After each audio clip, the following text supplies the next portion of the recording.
Welcome to the No Budget Indie Filmcast, where we dip into the independent film universe to highlight those little films that you might not have heard about elsewhere. Will you agree with our panel, or will our panel agree with each other? Tune in to find out. I am Milo Dennison, and with me, as always, is Claire Milan. Hello. And Cahal Feeney. Hello. All right, Cahal, what did we watch this week? We watched a film called Crude Oil this week, which is written and directed by Christopher Good and stars Adriana Byrne, Josh Fadham, and Tipper Newton. Now, you've probably heard of the phrase that a film is made 3 times: in writing, in production, and in post-production. And I think this film definitely falls into that category. But more of that later. So what we have these 2 characters, these 2 girlfriends, and we kind of divine that they've been friends first in school. And like a lot of these friendships, or many friendships like this, you have one dominant friend and one sort of weaker friend, and often in that case you have it's sort of a toxic relationship, and that is the case here. Now, these 2 friends also happen to have, you could say, semi-useless superpowers. So the put upon friend can make people smell things, and the dominant friend can possess people, which is I suppose kind of allegorical in this kind of film. Then the storyline is the one friend is moving away, the toxic friend is moving away, and this is becomes a sort of an inflection point for the relationship, that the other friend realizes that this kind of friendship is actually bad for her health. It's not doing her any good in the long term, and it's time to put an end to it. Now, there's a lot of other stuff that goes on in this, and a lot of what goes on is really in the post-production, in the editing, in the visuals, and in the sound. And there's so much detail involved, particularly at the beginning. So the put upon friend, she's sort of imagining what her life could be like, if it wasn't for her other friend. And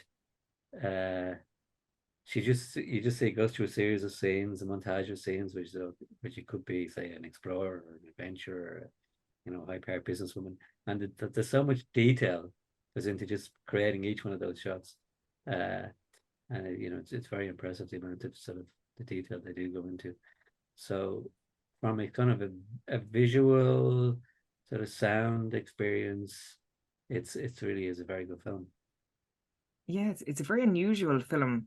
I felt very queasy at the start, especially when one of them was brushing their teeth and the other one gave her orange juice to drink. Because anyone who's brushed their teeth and drunk orange juice, like I have done, it's just absolutely disgusting, So I felt very queasy in parts of it, but it's a very unusual film, very disjointed, but very much works. And it's like the framing at the start is kind of in a square kind of shape, and then it changes to a widescreen, and there's so much post-production involved, and anyone who's been in a toxic friendship or relationship can probably reflect on this. So you don't really see that much on film, especially toxic friendships. And there is, I thought the acting was very, very good. Really bizarre film. I've never seen a film where someone has this power to make the others smell something. That's the first for me. Maybe there is a superhero film out there, and I thought it was very disjointed, but really works. And really, I thought the acting was very good from both the lead actresses as well. I did enjoy the performance from the main girl, the one that's put upon. But here's the thing, like, I like the idea, like the concept of like making them like, what if somebody had superpowers, but they're useless? Like they're the most ridiculous superpower you could think of, right? Like making people smell things. Like what could you do with that? Nothing. But the other girl's superpower is actually quite useful to actually possess somebody.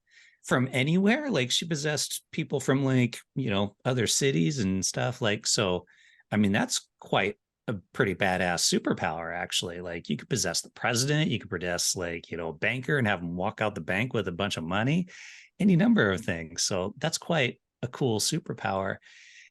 Um, and I like your point. I didn't think about it that way, Carl, but you're right. It is like one person wrote the film with and probably had something in mind. Then they handed it off to the people making the film, who then decided to make a different film. And then they handed it off to the editor, who decided to make a third film.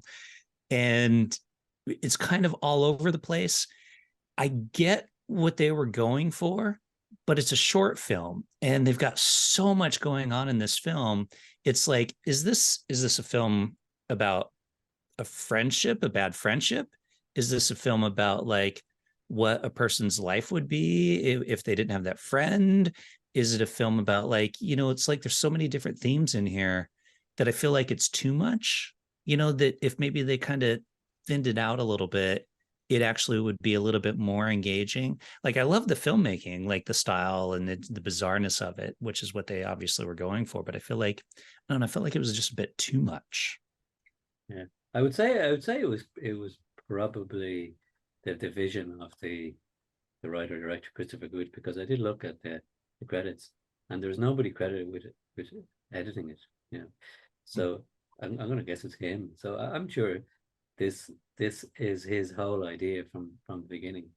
And I think it does work. It is stylistically something very, very unusual.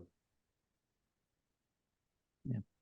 You don't see that much on screen, like toxic friendships. And I thought they portrayed it very well. It's probably symbolic, obviously, but it is portrayed like you don't see that much on screen. And I thought the dynamic between them, and then the one who can possess, she was like the kind of the more dominant friend, and she had this superpower to possess.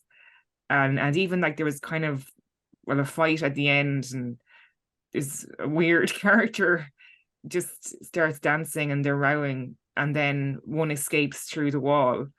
It's like she's escaped the friendship, so it's probably symbolic. That has to be, really, but it is very unusual. But I still enjoyed it. Yeah, I mean, they've definitely threw like tons of symbolism, tons of subtle references, tons of in your face references. Like, yeah, I mean, if it is just the writer director film, I mean, it is brilliantly done. I don't know.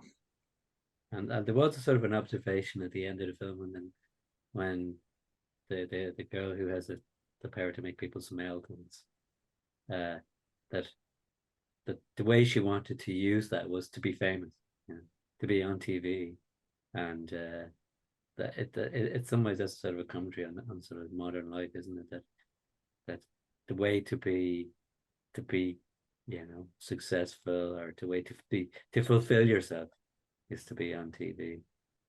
There's one sequence, like it shows her week, like Monday, Tuesday, Wednesday, Thursday, Friday, and just how mundane it is. And then she wants to be special, and she has this superpower, and she wants to be famous because of that.